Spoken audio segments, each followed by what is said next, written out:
The five-headed dragon has been slain, the demonic clouds are gone, the land of sun has officially been saved. That means all that there is left to do before this arc is officially over is have a party. That's right, taking a page from the book written by the Straw Hats, Asta, Ryu, and the Ryuzen 7 decide to celebrate their hard-fought victory with a giant feast.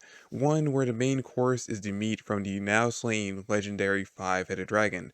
Which, by the way, I find it extremely funny the way the everyday people of the land of sun reacted to the dragon's death. This thing has plagued their country for centuries, turned a large portion of their ocean black, mutated their fish, and cast a never-ending cloud over their land, blocking out the sun. And yet, the first reaction they had to it being taken down is, I wonder how much I could sell its parts for, and I wonder if legendary dragon meat tastes good. Which, by the way, I've had dragon meat before, and it definitely does. Also, by the way, I can't believe it took me this long to notice the irony that a country that is officially called the Land of Sun has always had its sun blocked off. But now the sun is free to shine over the land, letting it once again earn its official namesake, and it's all thanks to Asta. His anti-magic cleared the clouds when he split the sky with his Zen, just like the person who created the technique, and because of it, Asta is now celebrated as a hero. Definitely a stark contrast from the questioning eyes he got when he first showed up in the country. And again, I can't help but find it funny that Asta saves his foreign country once and he's regarded as a hero, and yet he has saved his home country, the Clover Kingdom, at least 3 times now, and the higher class are still trying to stifle his climb up the ranks in the Magic Knights. Anyway, now that the day's been saved, Asta once again asks Ryu if there's any way he can hasten his return to the Clover Kingdom, which Ryu says that unfortunately he cannot do it, but the Black Bulls are currently searching for a way to bring Asta back as they speak. Which, once Asta hears that his squad mates are looking for him, he immediately puts all his faith in their ability to do it and decides to just patiently wait for them to find him. And that right there is what this entire arc was all about, helping Asta overcome his self-doubt after his first major defeat and stop him from rushing back into death in order for him to come back both mentally and physically stronger so he can face off against his toughest opponent yet. But until it's time for Asta to finally face off against that opponent once again, he's going to sit back, relax, and get very, very drunk. Now, quickly rewinding back to the Black Bulls, we finally get an answer to one of the biggest mysteries we've had since this arc started.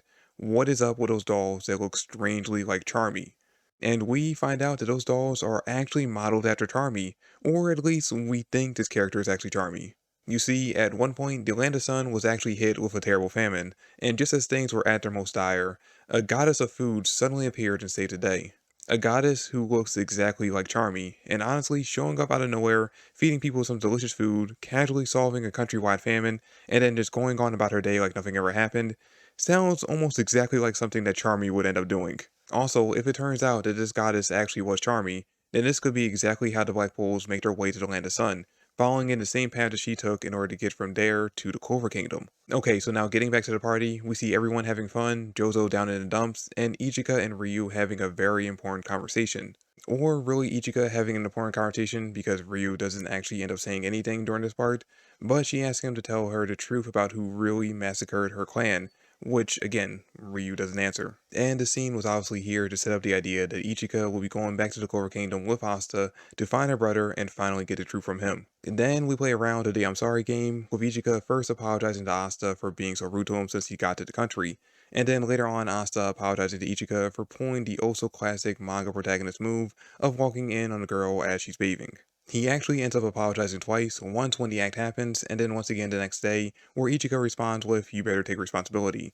And that's all I'm going to say on that. I'll let you guys think for yourselves exactly what she meant by that. Okay, so the paladins have been defeated, the five-headed dragon has been slain, and Asta has mastered his style Zen. After all of that, we are now 3 days away from Judgment Day, and since Asta has to wait for the Black Bulls to make their way to him, he decides to spend what time he has left in the Land of Sun, training with Ryu and the Ryuzen 7, preparing for his upcoming battle with Lucius.